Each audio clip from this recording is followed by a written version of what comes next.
قناة يورونيوز أينما كنتم إلى هذا البث المباشر والخاص. قبل لحظات من الآن تعرض السفير الروسي في العاصمة التركية أنقرة أندري كارلوف لعملية إطلاق نار بسلاح ناري، ما أدى إلى إصابته بجروح خطيرة حسب ما أفادت به وسائل إعلام تركية. كما تتابعون معنا مباشرة في هذه الصور، قوة الأمن قامت بتطويق المكان بعد تعرض السفير الروسي أندري كارلوف لعملية إطلاق نار أودت بإصابته بجروح خطيرة.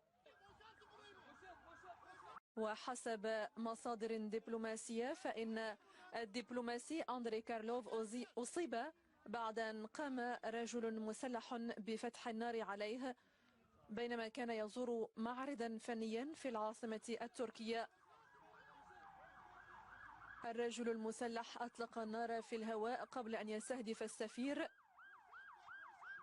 وما زال الرجل المسلح داخل المعرض الفني حتى الآن.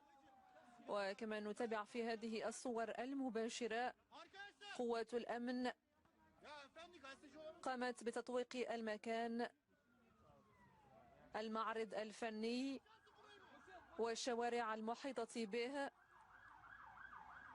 تحسبا من فرار الرجل المسلح الذي أطلق النار على السفير الروسي في العاصمة التركية أنقرة أندري كارلوف.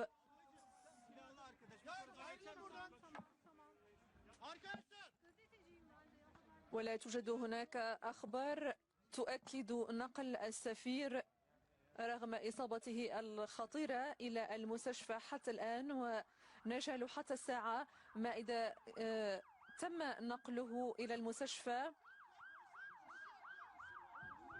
أم لا. هنا في هذه الصور قوة الأمن وسيارات الإسعاف هرعت لعين المكان.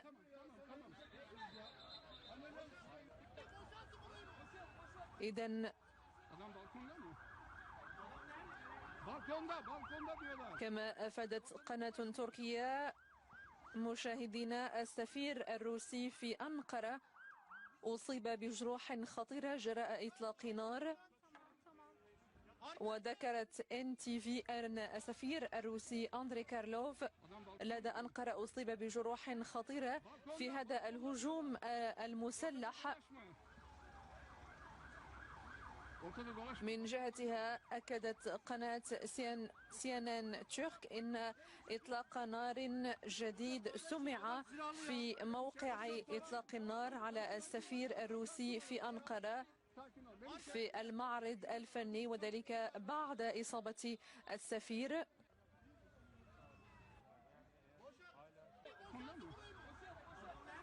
كما أوضحت مصادر إعلامية أخرى أن السفير كارلوف أصيب بعد أن قام رجل مسلح بفتح النار عليه بينما كان يزور معرضا فنيا في العاصمة التركية. لكن لا نعلم حتى الآن ما إذا تم نقله على وجه السرعة إلى المستشفى أم لا.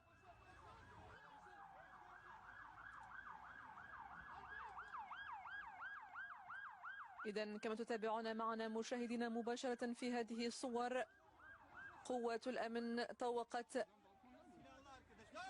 جميع المداخل المؤدية إلى المعرض الفني، حيث تعرض السفير الروسي لدى أنقرة إلى هجوم مسلح أدى إلى إصابته بجروح خطيرة. ابقوا معنا مشاهدينا، سنوافيكم بالمزيد من التفاصيل حول هذا الموضوع.